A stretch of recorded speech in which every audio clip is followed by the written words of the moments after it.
Hoje é um dia também de refletir a respeito de um jogo que foi disputado ontem e acho interessante que a gente possa colocar, porque o Vitória jogou ontem lá no Barradão contra o Cruzeiro, empatou em 2-2. Só que saiu fazendo 2-0. Aliás, o segundo gol do Vitória foi um dos mais bonitos que eu já vi, um dos mais bonitos da temporada, seguramente um lindo gol de bicicleta.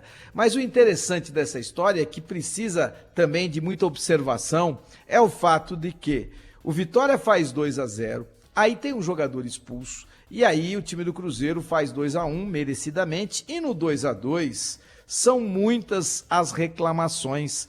Por quê? Porque, obviamente, tem um toque de mão ali antes do complemento da jogada. E se tem um toque de mão de um jogador do Cruzeiro, a jogada não poderia ter continuidade. E isso foi muito abordado pelos especialistas em arbitragem. Ontem conversei bastante com o Salvo Espínola, que também faz parte do grupo de arbitragem aqui do Grupo Bandeirantes de Comunicação, e a ideia era de que o gol deveria ter sido anulado. E este gol não foi anulado. Portanto, 3 pontos que seriam outorgados ao Vitória acabaram não acontecendo e não sendo computados para ele. Apenas o ponto do empate foi computado. Cruzeiro não tem absolutamente nada a ver com isso, mas é fato. O presidente do Vitória está possesso e, neste caso, na minha opinião, com razão. Alô, presidente Fábio Mota, é você. Eu não costumo fazer isso, nunca fiz. Em 2 anos e 6 meses de presidente do Vitória, nunca vi sequer uma coletiva, mas hoje acho que passou de todos os limites. Eu acho que o que está acontecendo com a arbitragem brasileira, especificamente com o Vitória, é uma vergonha. Nós fomos prejudicados contra o Botafogo, num gol anulado, sem sentido. Fomos prejudicados contra o Corinthians, onde o VAR chama e o cidadão não expulsa o jogador do Corinthians. E hoje um escândalo, em todos os termos. Não estou discutindo que o Cruzeiro poderia já ter empatado o jogo. Acho até que o Cruzeiro merecia já ter empatado o jogo. Mas não precisa empatar dessa forma que foi empatada. Está nítido, está claro. Que não é fácil você brigar no Campeonato Brasileiro da forma que a gente está brigando. A gente faz um esforço fenomenal, monstruoso, para enfrentar de igual para igual um time como esse, com investimento de mais de 200 milhões, com a folha de quase 30 milhões, certo? Não precisava, o Cruzeiro não precisa disso, certo? E é um absurdo, é vergonhoso. A gente precisa clamar aqui pela profissionalização da arbitragem. Enquanto a arbitragem não for profissional, a gente vai ficar aqui cheio de dúvidas e indagações na nossa cabeça, certo? É um absurdo você ainda não ter uma arbitragem profissional, ou seja, o árbitro teria que receber o salário de arbitragem e ser só árbitro, ele teria que ser profissional. E nós, no Brasil, temos essa vergonha de não ter o profissionalismo da arbitragem. Isso enseja uma série de dúvidas nas nossas cabeças. Será que todo mundo viu? A Sport TV todo viu, os comentaristas viram, vocês todos viram que foi mão? E por que o VAR não mostrou que foi mão? Tá aí o presidente com merecida razão, fazendo aí o seu desabafo, mas que não adianta nada. Ele desabafa, ele reclama, ele vai entrar com recurso junto à Confederação Brasileira de Futebol, mas o resultado não será alterado e os 3 pontos que poderiam ser outorgados ao Vitória não serão. Então, é fato. De novo, vamos cair na vala comum de arbitragens que são ineficientes e, o que é pior, com falta de critério para mesmas atitudes. Mesmas relações, atitudes diferentes. Mesmos atos, atitudes diferentes. Mesmas jogadas, resoluções diferentes.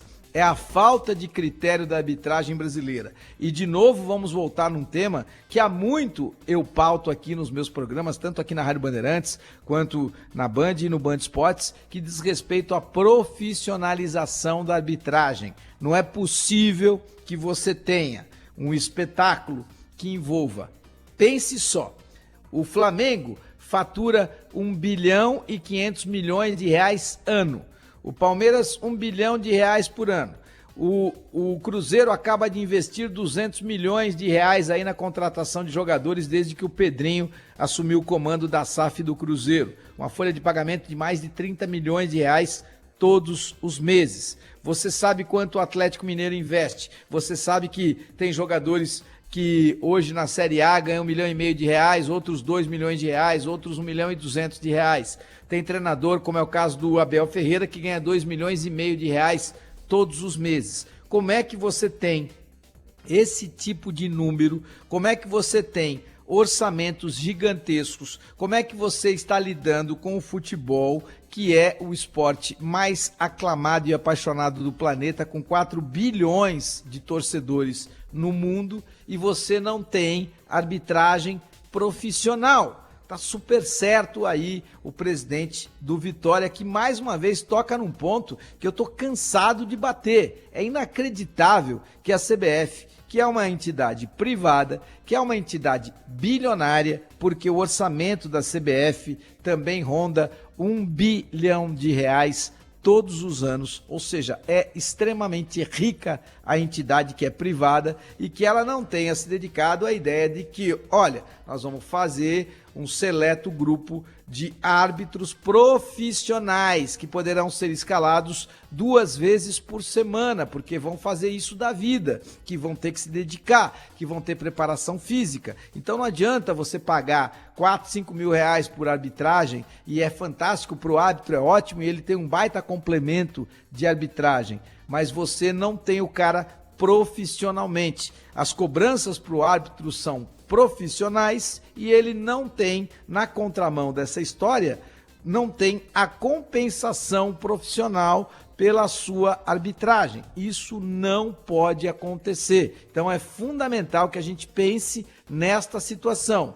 Árbitros profissionais, cobranças profissionais. Se você não tem um árbitro que é profissional, o cara no dia seguinte tem que trabalhar como vendedor, tem que trabalhar como engenheiro, ele tem que estar preocupado se ele não pode perder o avião, porque ele já perdeu 1 dia e meio de trabalho, então ele tem que ter um trabalho que também não é aquele, porque quem tem que se dedicar ao trabalho não pode estar arbitrando 1 ou 2 vezes por semana. Então, como é que você vai cobrar um cara que tem uma atividade paralela, que pode até não ser tão importante quanto a arbitragem, mas é uma atividade paralela que toma dele tempo de vida? Não é possível. Cada dia mais tenho convicção de que a CBF tem que agir, mas da maneira mais rápida possível, para que tenha um quadro de árbitros profissionais.